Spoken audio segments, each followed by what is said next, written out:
Hello and welcome to The Shipper, the go-to program for information on events in the maritime sector in Nigeria and around the world. In this episode, we'll bring you the concluding parts of the first and second quarter assessment of Nigerian Shippers Council's activities, and to bring you up to speed on exciting developments on the international maritime scene, we have our faithful tidbits segment.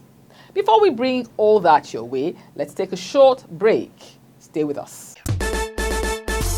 Nigerian Shippers Council, they to serve you well. No matter the problem, we go solve them for you. Yes, so the Nigerian Shippers Council, they feel in a parole now for every level. And as soon as goods, they move from port A, go enter port B with a measure within on a needle. For the Nigerian Shippers Council, we don't sharp proper to fit hear you wella, work with you wella, and help you fit serve your customers them better, no matter where them day. As we country port economic regulator, the Nigerian Shippers Council get every now to fit make government consider the problem where shippers them they face. Visit we office for number 4 or to buy your daily show your daily. Papa, email us for nsc@shipperscouncil.gov.ng. We website now www.shipperscouncil.gov.ng. For you, we dey gidigba, Nigerian Shippers Council with the meeting now for the port of Nani. Welcome back. You're watching The Shipper, brought to you courtesy of Nigerian Shippers Council, the nation's port economic regulator. My name is Rekia Zikru Yagoyaju. Thanks for joining us. Before the break, we told you that this episode would be the conclusion of a two-part program on Nigerian Shippers Council's scorecard for Q1 and Q2. To refresh your memory, here's a snippet of the previous episode. Trade Services Division handles issues relating to international trade. And in line with that, precisely in January this year, the Nigerian Shippers Council hosted the 9th African Shippers Day. The African Shippers Day provided a platform for all the shippers in West and Central Africa to come together. And what was the issue they discussed? They discussed trending issue, the issue of African Continental Free Trade Area and Free Trade Agreement. These activities that we are doing by resolving these complaints is helping the economy in trying to save the cost of goods in this aspect. In the vessel boarding and rummaging sector, we are able to make or save for government about 6.5 billion, that's about $12.3 million in offshore sector. At the road sector, the fines being paid by people who infracted on the road to road safety covers through TSA is in millions. As we speak, it's ongoing. And the issue of corruption is going down. That done, we continue with our staff's assessments of their departments, units and divisions as presented by Lucy Nyambi, and our tidbits segment will follow as usual. Nigerian Shippers Council Act of the Federation of Nigeria 2004 gave birth to the council, while Nigerian Shippers Council was appointed the Port Economic Regulator in February 2014 to create an effective regulatory regime at the Nigerian ports. With that in mind, let's engage in an assessment of the Council's performance within the first and second quarters of 2023. Planning ensures that an organization keeps up with the trends, while keeping the eyes of all within it on achieving set-down goals. Planning is indeed a fine art, and Nigerian Shippers Council takes it seriously. Mr. Olurotimi Anifowose, Director, Strategic Planning and Research Department, spoke about the activities of the department in line with Council's strategic plans. We have been able to produce the medium-term revenue and expenditure framework, which is called the MTREF of the Council, and that covered 2024 to 2026. We've been able to work along with every department, every independent unit of the council to develop that framework. Because if that framework is not developed, it means that our budgetary provisions will be affected. Going further, the key contribution that we brought within the 6-month period is the 2023 management retreat, where the council's management came together, and then we developed our council's 2023 organizational strategic plan. The theme that we had then was team building, a pillar for sustainable growth. We understand, we evolved a 3-year plan, which is 2022 to 2024. And we look at it, it was primed around sustainable growth. So for 2023, we decided to focus on team building. How do we use team building to attain sustainable growth? Because it's a pillar. So we all came together, and it's at that place that we're able to come up with organizational goals.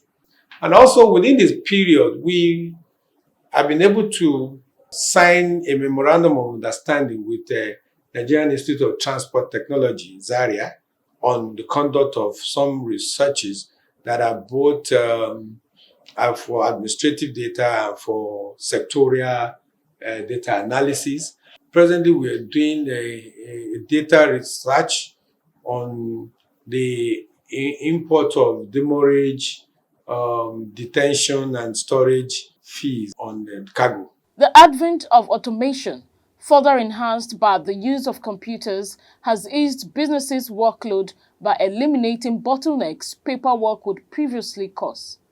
Mr. Benjamin Irigwe-Weta of Nigerian Shippers Council's Information and Communication Technology Unit shared this assessment of his unit's work in the period under review.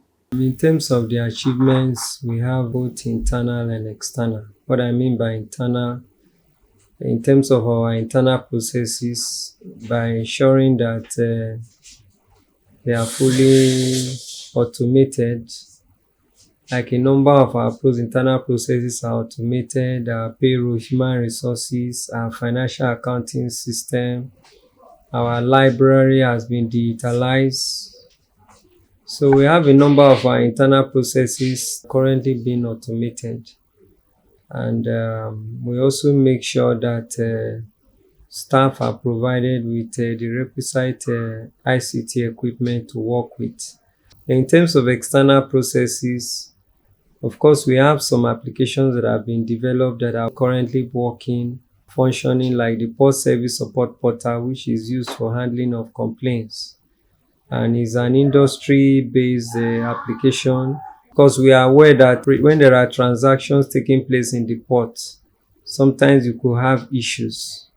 So what the portal does is port users or the people in the maritime community can go to the portal and lodge their complaints. Then we also have the registration portal that was recently launched for registering for regulated service providers and port users. Is in the issue of knowing your customers, so that it is not anybody that just comes to the port. So it ensures that only credible people are operating at the port. From your decks, you can apply for the registration and you get your certificates. Then there is also the e-regulatory portal that was developed that monitors tariffs of stakeholders. Because Shippers Council as a regulator has to monitor tariffs. So of course these stakeholders, they go to the portal and They upload their tariff, and from the back end, we monitor it, make sure it is reasonable and fair. Osakwe Ogo, an assistant director in the Public-Private Partnership Unit, spoke about the achievements of the PPP unit, which include the facilitation of vehicle transit areas, VTAs, and inland dry ports, IDPs projects across the designated locations in the country. For this year, we have been able to achieve quite a lot, due to a lot of reasons. One of the projects that we have right now in the IDP area is the Ibadan, inland dry port. We are almost done with it. We have already prepared a full business case, just waiting for the Federal Executive Council approval for it to now have a financial close.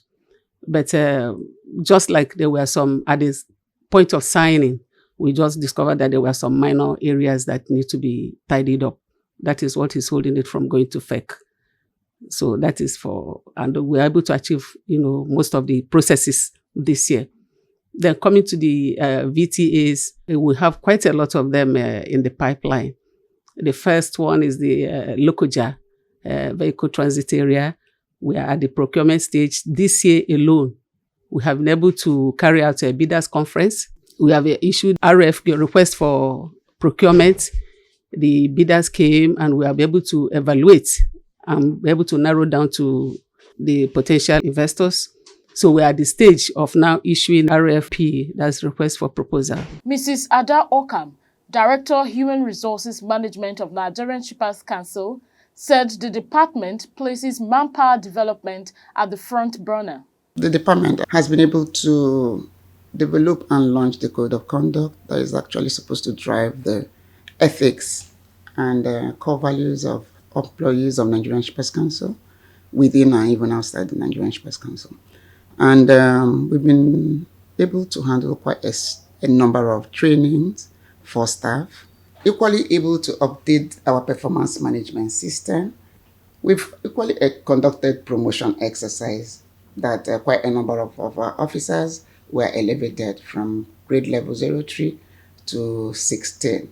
Stakeholders play an integral part in the successes recorded by Nigerian Shippers Council, and their views are always taken into account. That is an important part of any type of assessment in measuring how well the Council is progressing towards achieving its set objectives and mandate. The good news today is that Shippers Council have been able to cover up and close all the gaps, the leakages that we have seen before 2014, that they are coming into being and appointed as an interim port, this economic regulator has really, helped to reshape the port industry. And then it is a good omen that the entire port users should give their support, that Shippers Council should maintain, the tempo. I want to commend the Nigerian Shippers Council for what they've been doing. They've been stability to the economy. Because Nigeria is an import-dependent country, so majority of our raw materials, majority of what we consume in this country comes into the port. And if there is no stability in the port in terms of pricing, definitely we all know what that means, which is inflation. So since they've been able to regulate pricing, they've been able to stabilize pricing, then to some extent the rate at which the maritime sector contributes to inflation in the country has gone down to the effort of the Nigerian Shippers Council. So I want to commend them for that. Our business is intermodal in nature, and we have a lot of serious different challenges, of which, and also we have competitors, because we have cried out to Shippers Council, of which they have taken a robust action on whatever we complain to them. Nigerian Shippers Council has done well so far. We have attended a good number of programs for this year, organized by Nigerian Shippers Council, even at regional level. I remember that earlier in the year, the Nigerian Shippers Council organized African Shippers Day, and participants attended from all parts of Africa, including the regional banking institutions, and it was a very huge success. So Nigerian Shippers Council has done well, and we encourage Nigerian Shippers to do more, and I believe that the Nigerian Shippers Council will continue to provide leadership in this direction, guidance and protection for the Nigerian shippers in their quest to add value to the Nigerian economy and to make contributions to the growth of Nigeria's GDP. The Shippers Council has demonstrated in the expanse of our own experience a great deal of commitment, a great deal of strategic thinking, but most importantly, on the ground, boots on the ground response to improving the ease of doing business within the entire value chain of the port industry. So that's what we know, broad strokes, of the work of Shippers Council. Now, drilling down more specifically, we are also aware of the work of Shippers Council through the PSTT in really engaging with port stakeholders, in also engaging with different regulators and different port authorities to improve the standard and also the quality of services provided to port users. So when there are complaints, there are quick resolutions, or the quick addressing of those complaints. That's been a great achievement of the Shippers Council in relation to port users. But secondly, and quite importantly, clearing the port corridors, for instance, is one significant achievement. Well, led by the Nigerian Shippers Council through the PSTT, that's been a great achievement that the industry really, and I know also the port community around Apapa in itself has also appreciated, because then it creates free flow of society and also traffic, but most importantly, it helps fast track how you do trade and local logistics of goods across the country from Apapa. The Executive Secretary and Chief Executive Officer of Nigerian Shippers Council, Right Honorable Emmanuel Jime, gave an overview of Nigerian Shippers Council, its aspirations, and the pivotal role it has played as the nation's port economic regulator. At the moment, I think that the regulatory framework that is in place, unfortunately, is not strong enough. Yeah. And so I've taken this as an article of faith, that if there was nothing else I did, my legacy here must be that I would leave this maritime space a lot better as far as the legal framework governing our activities here is concerned. Today, the government in its wisdom gave us a tool of work in the industry. The port process manual is simply a harmonization of all the standard operating processes of the stakeholders in the industry. That's what it is. That is the document that's available for all of us to be able to relate to it. It is the guiding article that we use in the industry that has somehow begun to engender a certain level of conformity with what I refer to as international best practices. We have people coming from other parts of the world to come and understudy this particular miracle that Nigeria is performing. Isn't it something that we should be happy about? For the first time, when you have only negative press all the time and then suddenly something comes out of this country that people are angling to come and copy from us, that must be something that we should be very, very glad for. Some of the small steps that we're taking, and it's, I think, very, very important that some such light, is also shone on those kinds of activities as well.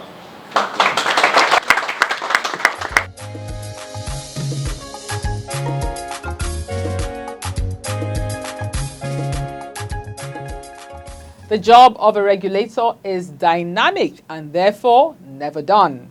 The creativity required to do it is what keeps us here at Nigerian Shippers Council fresh and constantly on our toes.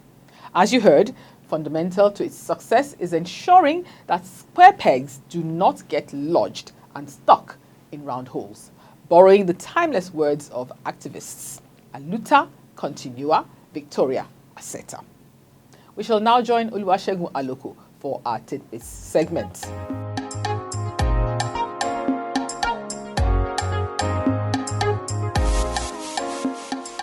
Nigerian Shippers Council, NSC, recently paid a courtesy visit to the chairman of Apapa local government, Honorable Idowu Adejumoke Shebanjo, to discuss enhanced collaboration on smoother access to Apapa Port Road and the clean-up Apapa Drive. NSC's Executive Secretary and Chief Executive Officer, Honorable Emmanuel Jime, spoke of Council's determination to ensure efficiency in port services and the implementation of the Nigerian Port Process Manual, NPPM. Both parties acknowledged the importance of cooperation in ensuring easy port access and restoring Apapa's environment to its pristine past. The Apapa local government assured continued collaboration with NSC and other agencies to facilitate seamless business operations in the port area. The Maritime Reporters Association of Nigeria, MARAN, recently organized a strategic stakeholder summit to address what they described as the deplorable state of Tinkan Island port infrastructure. The event was attended by prominent stakeholders including Nigerian Shippers Council, NSC. Recommendations were made for the appointment of technocrats to lead maritime agencies exploring funding alternatives through public-private partnership and focusing on training and manpower development to enhance port efficiency. NSC boss Emmanuel Jime praised MARAN for hosting the breakfast meeting, vowing to collaborate with the association to address challenges in the maritime sector. Nigerian Shippers Council has earned the appreciation of That Point Nigeria Limited for swiftly resolving its complaint against Rodan Shipping and Logistics Services. Here is the letter of appreciation.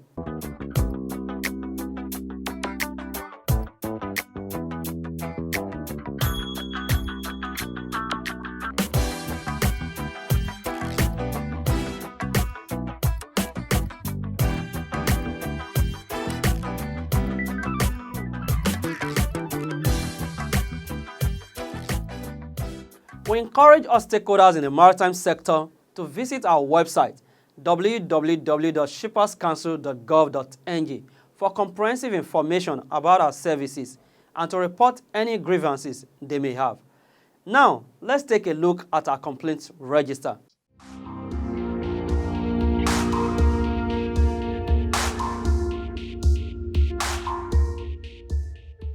For the week of 30th July to 5th August 2023, we received a total of 7 complaints, out of which 1 has been resolved.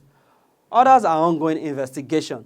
These complaints include claim dissolution, extortion of truckers, damaged container, unpaid demurrage, illegal charges, container stealing, and damaged cargoes.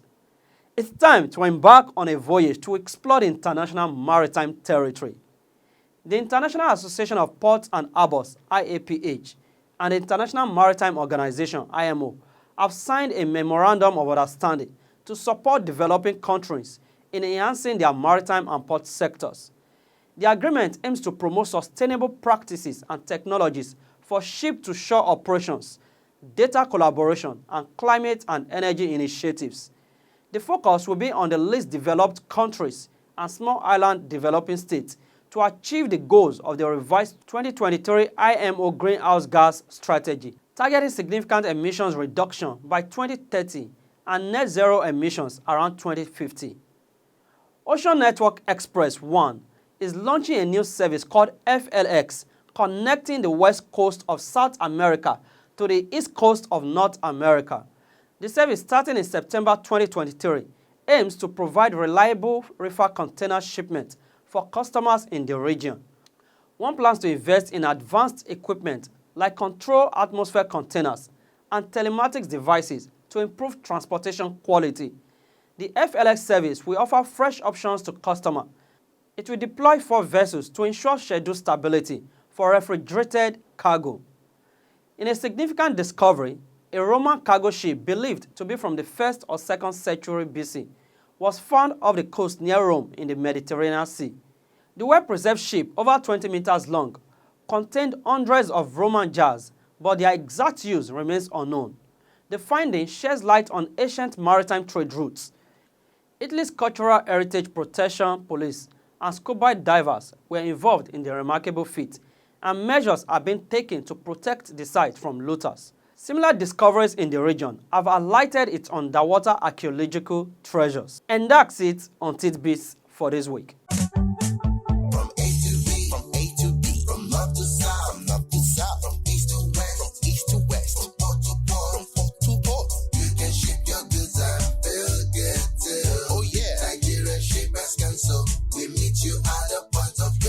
The Nigerian Shippers Council is now better poised with responsive systems in place to help you and other shippers get seamless, stress-free transition for your clients' goods from point A to B. Today at the Nigerian Shippers Council, timeliness, orderliness, transparency and efficiency is all we care about. Put your complaint through to our helpline. Visit us at number 4 Ayodele Shoyode Lane, Apapa, Lagos, or reach us on www.shipperscouncil.gov.ng. Nigerian Shippers Council, we meet you at the point of your need. Nigerian Shippers Council, we meet you at the port of your needs. This is the point at which we drop anchor on today's episode as we take a very short shore leave. The voyage continues next week and we look forward to welcoming you aboard. Until then, do have a swimmingly great week ahead. And thanks for watching.